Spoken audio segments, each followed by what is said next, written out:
Assalamualaikum warahmatullahi wabarakatuh. Bismillahirrahmanirrahim. Saya Cecilia Yunani Dwi Aksalin Luhukai, SPDI, Guru Pendidikan Agama Islam SMA Negeri 4 Balikpapan Selatan, Kota Balikpapan. Sekaligus mahasiswi PPG PAI dalam jabatan Angkatan 3 tahun 2025.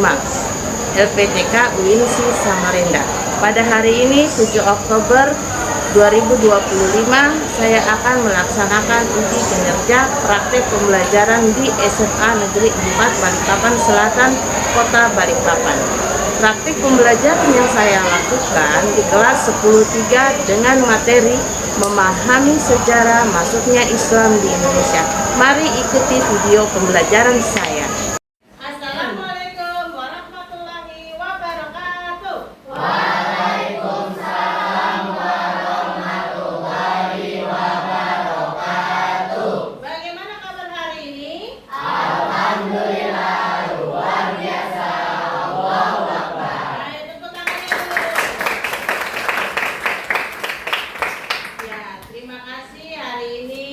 Sudah ketemu kembali di pembelajaran PAI dengan tema memahami sejarah masuknya Islam ke Indonesia. Nah, sebelum kita masuk pada pembelajaran, Ibu minta salah satu teman kita maju ke depan untuk membawa kita dalam doa supaya pembelajaran hari ini bermakna untuk kita di hari ini dan di akhir zaman. Untuk teman kita persilakan. Silakan.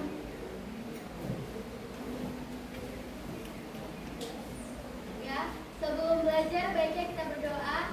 Berdoa di Bismillahirrahmanirrahim. Raditu billahi robba wa bil islami dina wa bi Muhammadin nabiyya wa rasulah. Rabbi zidni ilma warzuqni fahma. Silakan, terima kasih. Sebelum kita masuk ke dengan pembelajaran kita, Ibu absen dulu. Siapa yang hadir hari ini dan siapa yang tidak hadir hari ini. Untuk absennya,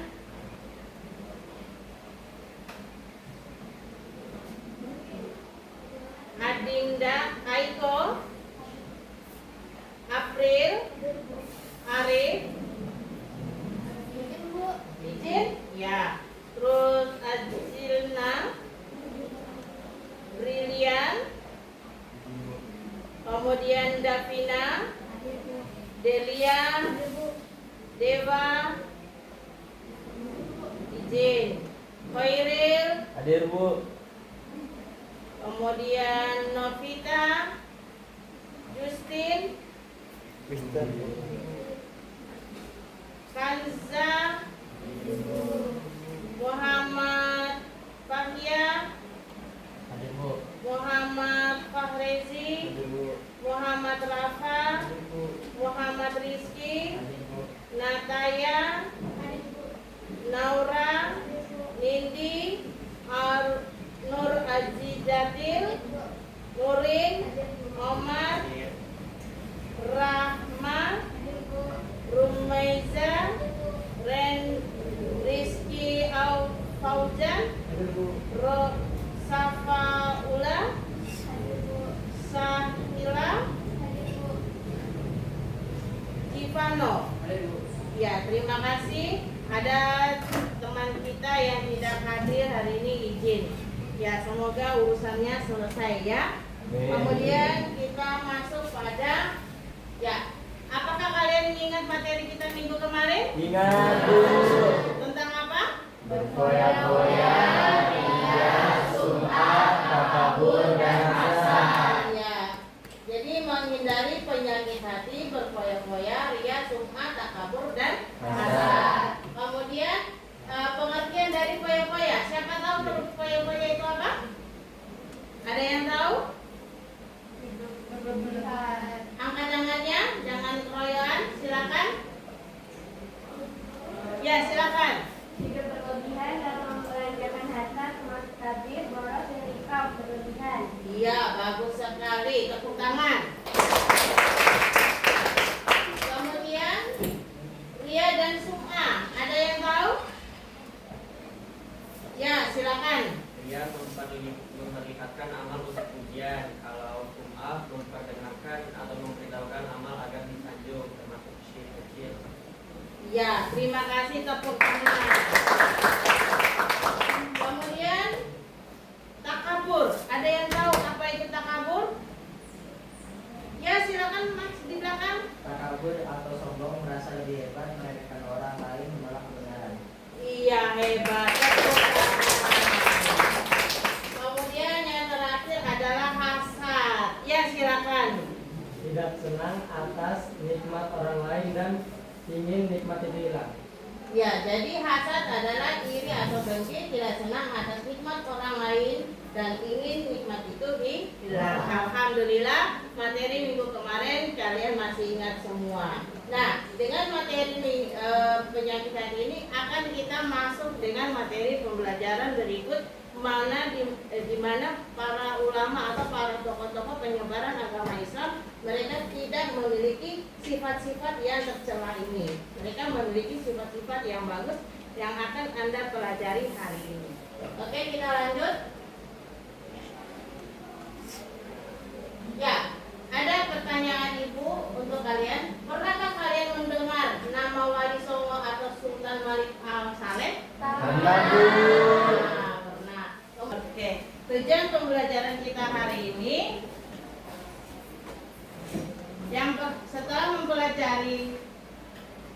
setelah pembelajaran ini peserta didik mampu yang pertama menjelaskan teori-teori masuknya Islam ke Indonesia. Kemudian mengidentifikasi tokoh penyebaran Islam di Nusantara. Kemudian menganalisis faktor penyebab Islam mudah diterima di masyarakat. Kemudian menunjukkan sikap meneladani para ulama penyebaran Islam. Oke, kita lanjut. Nah, ini ada peta penyebaran Islam di Indonesia. Ya, ada namanya teori Gujarat. Teori Gujarat ini dia dari Arab Persia, kemudian dia melaju pada abad yang ke-13 masuk melalui Pulau Aceh. Kemudian ada juga pada abad ke-16 sampai 17. Itu Islam menyebar ke Kalimantan dan Sulawesi. Nah, kemudian ada abad ke-15 dan 17 itu Islam juga bisa menyebar sampai ke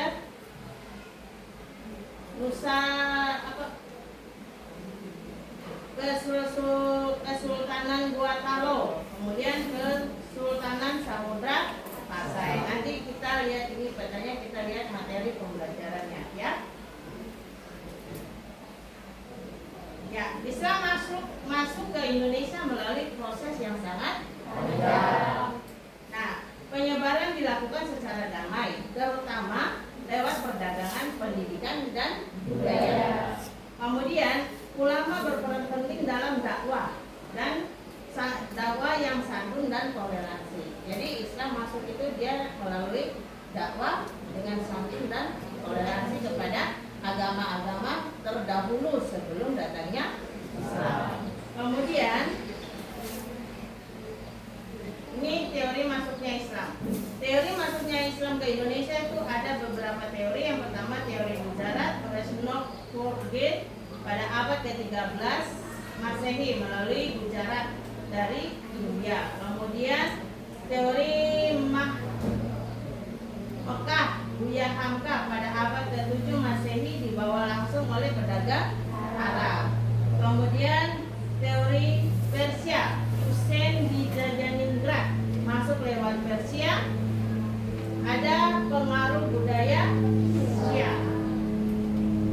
Kemudian teori Cina Slamet Mulyana Sultan Demak Wali Songo disebut keturunan Cina.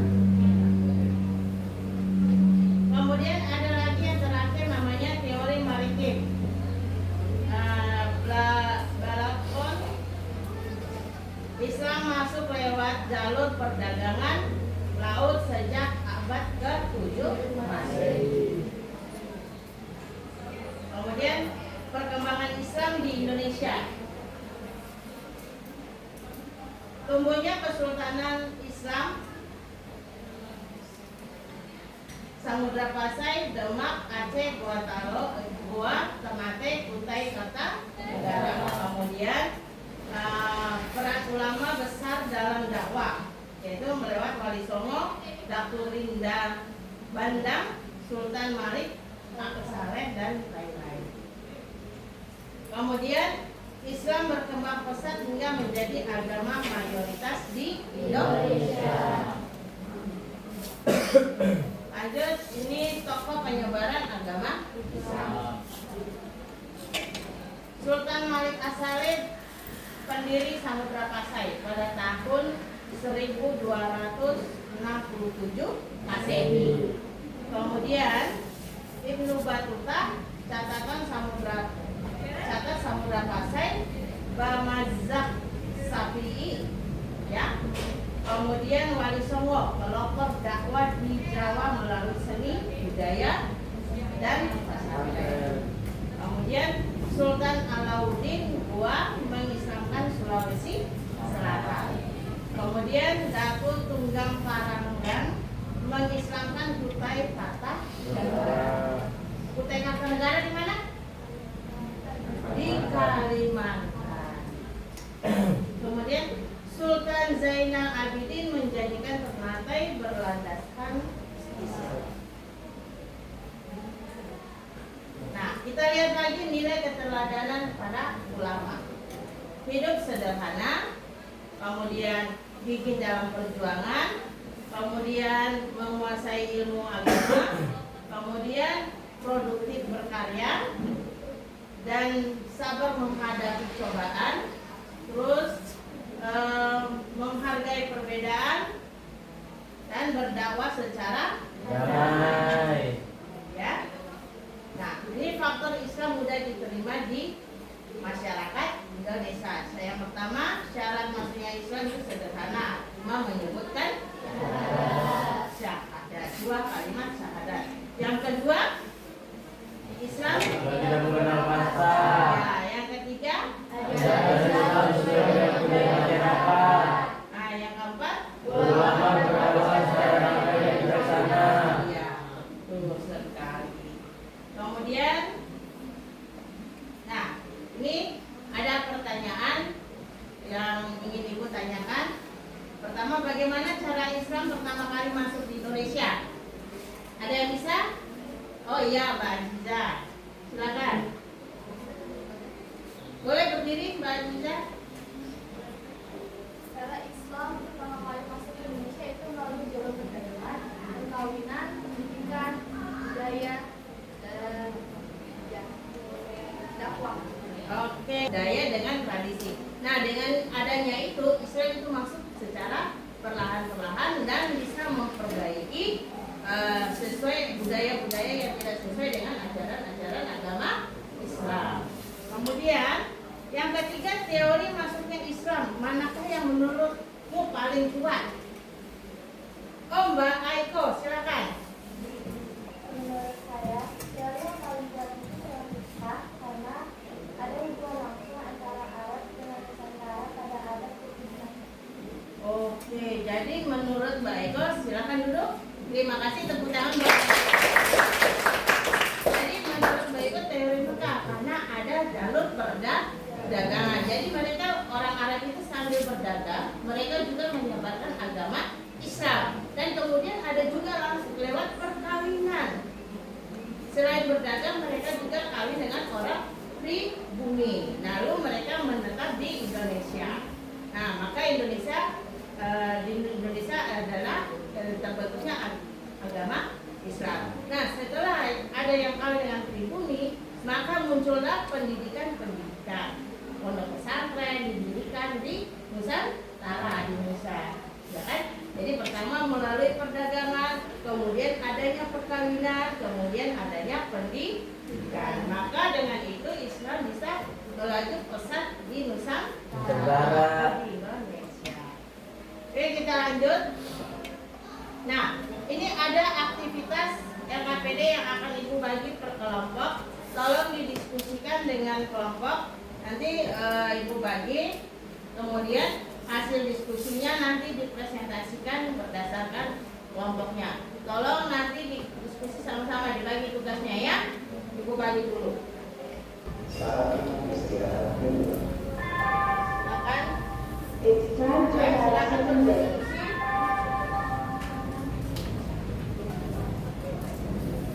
Ya, silakan berdiskusi. Waktu kita 15 menit untuk berdiskusi. Nanti di dalam diskusi itu ada beberapa pertanyaan. Pinjam.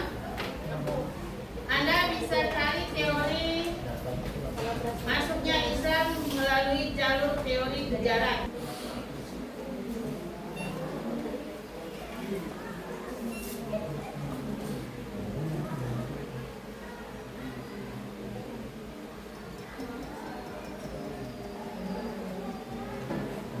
Waktu kita 15 menit ya.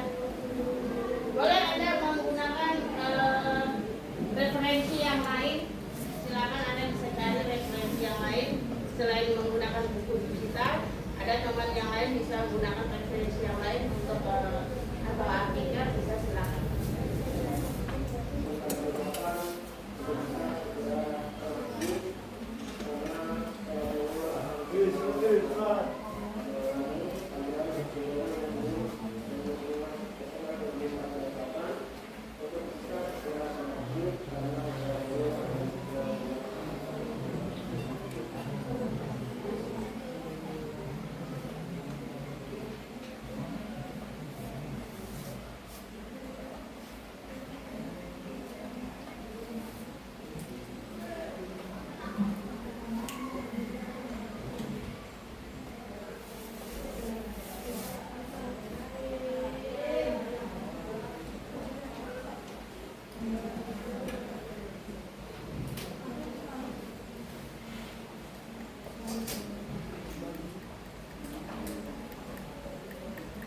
Sudah belum?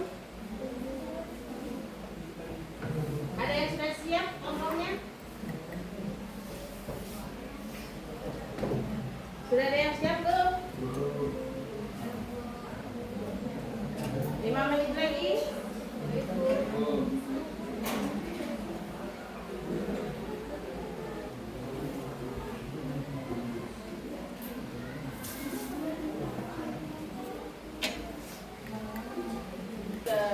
Dalam kelas aja kita ya.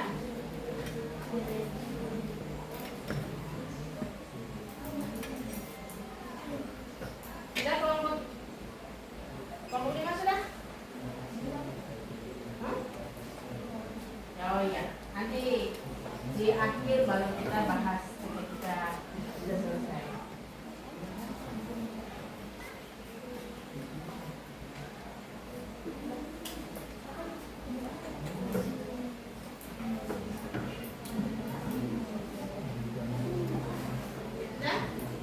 Siap semua?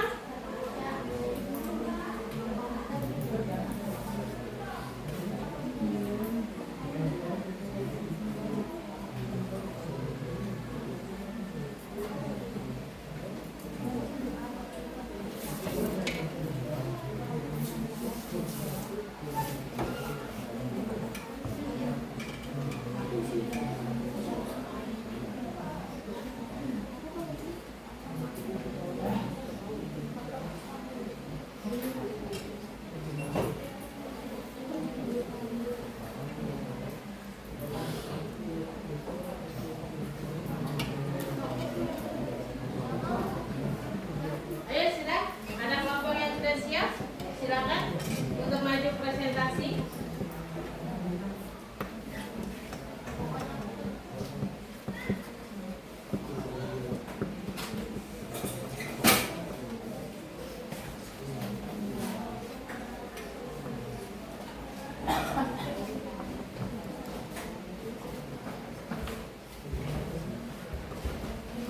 Agak ke situ jadi nggak acaranya. Agak pesan dari Rian itu. Sampingnya dong.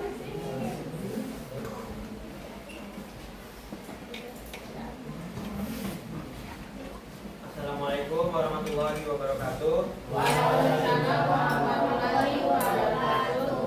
Kesempatan kali ini kelompok kami akan mempresentasikan mengenai memahami sejarah masuknya Islam ke Indonesia.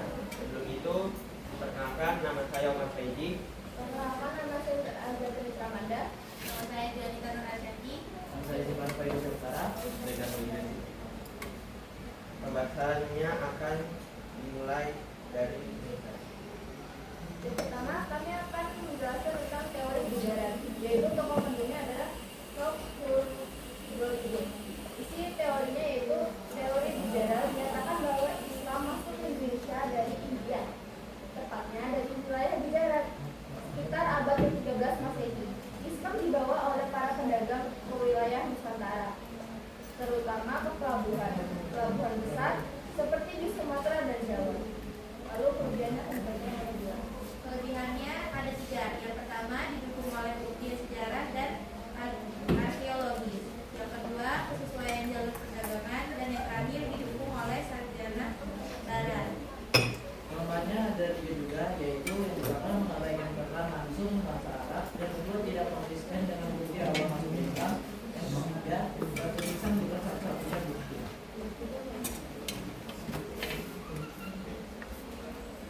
Kalau nomor 2, faktor Islam mudah diterima. Tuliskan minimal 3 alasan mengapa Islam mudah diterima oleh masyarakat Nusantara. Yang pertama, sesuai budaya lokal. 2, tidak mengenal kasta. 3, ajarannya sederhana. Ya, terima kasih untuk presentasinya kelompok 5.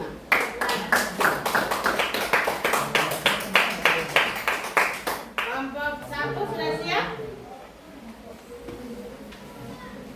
Jadi itu presentasi dari kelompok kami. Kurangnya saya mohon maaf. Wassalamualaikum warahmatullahi wabarakatuh. Waalaikumsalam warahmatullahi wabarakatuh. Assalamualaikum warahmatullahi wabarakatuh.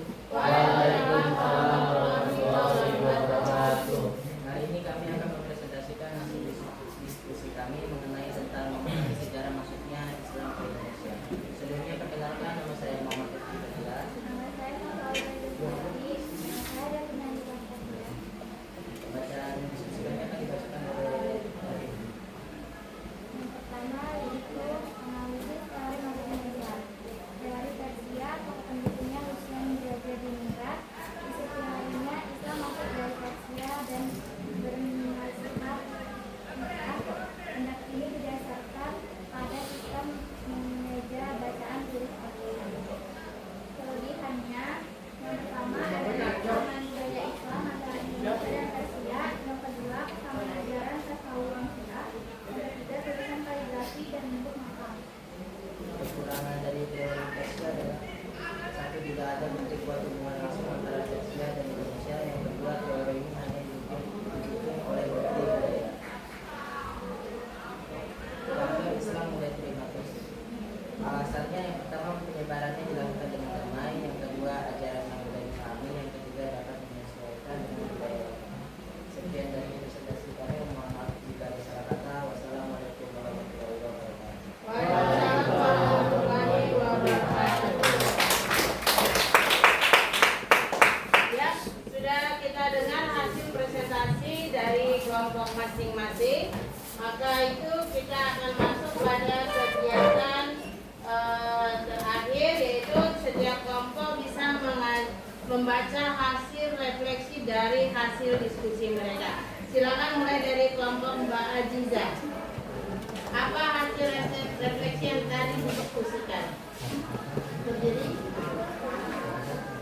Refleksi dari kegiatan para ulama penyebar Islam yaitu keikhlasan, kesabaran, kebijaksanaan, kedermawanan, dan semangat menuntut ilmu dalam menyebarkan agama Islam. Ya, terima kasih. Kemudian kelompok yang kedua, silakan baca hasil refleksinya. Ya, berdiri.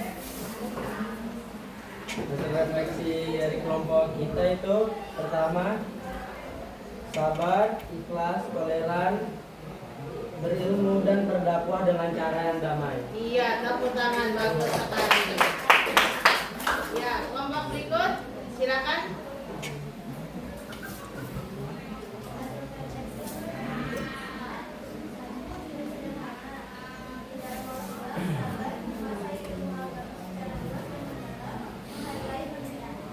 Iya, tepuk tangan. Kelompok yang keempat, hasil refleksinya. Refleksinya adalah nilai yang bisa kita teladani dari para ulama penyebar Islam, yaitu menguasai ilmu agama secara luas dan dalam, hidup sederhana, gigih dalam berjuang, dan sabar. Iya, tepuk tangan. Oke, kelompok mbaknya, silakan baca hasil refleksinya.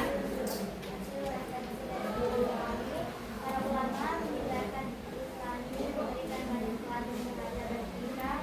Mereka mendakwah dengan kesabaran, keikhlasan, kebijaksanaan, dan menggunakan kecerdasan. Dari perjuangan mereka, kita bisa meneladani nilai-nilai seperti rumah iman, semangat, kebaikan, gerak, dan kebahagiaan yang ada bersama. Iya, tepuk tangan. Kita lanjut ya. Jadi refleksi. Apa nilai yang bisa kita teladani dari para ulama penyebaran Islam di Indonesia? Yang pertama, sabar dan gigih berdakwah. Kemudian, ya, terus, kemudian, ya, bagaimana cara kita mengamalkan nilai itu dalam kehidupan sehari-hari? Bersikap sabar. Ibu minta siapa yang bisa baca dan baca? Silakan. Ayo Mbak Aziza. Baik, bagaimana cara kita mengamalkan nilai itu dalam kehidupan sehari-hari? Yang pertama, bersikap sabar saat menghadapi masalah. Yang kedua, tidak hidup berlebihan. Yang ketiga, menghargai teman yang berbeda agama atau budaya. Yang keempat, menyebarkan kebaikan dengan perkataan dan perbuatan yang saling. Iya, terima kasih Pak Balik. Kemudian kesimpulannya, kita hari ini adalah Islam masuk ke Indonesia melalui berbagai jalur: perdagangan, pendidikan, budaya, dan dakwah ulama. Ada 5 teori masuk Islam. Yang pertama, Gujarat, Mekah, Persia, Cina, dan lain-lain. Ketiga, ulama dan kesultanan berperan penting dalam perkembangan Islam. Kemudian, nilai keteladanan ulama perlu diamalkan dalam kehidupan sehari-hari. Jadi, nilai keteladanan ulama ini dia bertolak belakang dengan materi kita yang kemarin, ya, yang hidup berfoya-foya. Jadi, kita harus bisa meneladani para ulama kita, ya. Jangan kita hidup dengan berfoya-foya, sum'ah, ria, takabur, dan hasad. Ya, oke, pembelajaran kita hari ini asesmennya sudah Ibu kirim ke Google Class kita. Ada asesmennya di Google Form. Ibu akan sudah kirim di Google Class. Nanti tinggal Anda kerjakan asesmennya. Asesmen kita hari ini, ya. Oke, pembelajaran kita hari ini kita tutup dengan berdoa. Silakan Mas, aja pimpin kita dalam doa kafaratul majelis. Baik, pembelajaran kita sudah selesai. Mari kita tutup dengan kafaratul majelis. Subhanallah